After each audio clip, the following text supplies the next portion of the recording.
So, Siren is an OC I've had for probably 5 years by now, and she was designed for me by the same friend who designed Ailu.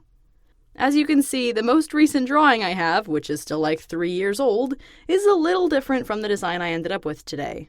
Namely, the wings are darker, the webbing is a different color, and I switched up some of her markings. Also, in the original design, her markings were closer to tiger stripes rather than the typical sea wing markings. What I ended up with today blends most of those elements. For one, I did bring back some of her more unique markings, like the triangle glowing scales on her face and the repetitive scales on her tail. But I didn't push it as hard as the original design.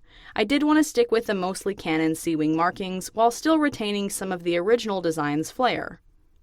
The biggest change was bringing the color of her wings to a more pale blue tone. I did like the purple tint of the original design and the darker shade, but I really wanted everything to tie in a little bit more, and I like the way it came out. Also, I used that same kind of lilac blue for her back webbing instead of the original dark purple, and I quite like how that contrasts. One issue I did have with the original design was that the deep blue and purple makes it kind of hard to see what's going on, and just changing something as minor as this made a real difference.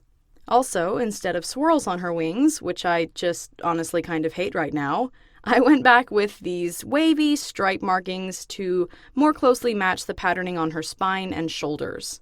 Not only does this work better with the final design, I think it looks super cool, and it doesn't confuse anyone thinking that she might be part of the royal family, which she is not. The last thing I changed is kind of minor, but I think it made a big difference in the contrast and readability of the design. Instead of having the light to dark stripes go on her shoulders, I switched them to give her light shoulders and dark legs.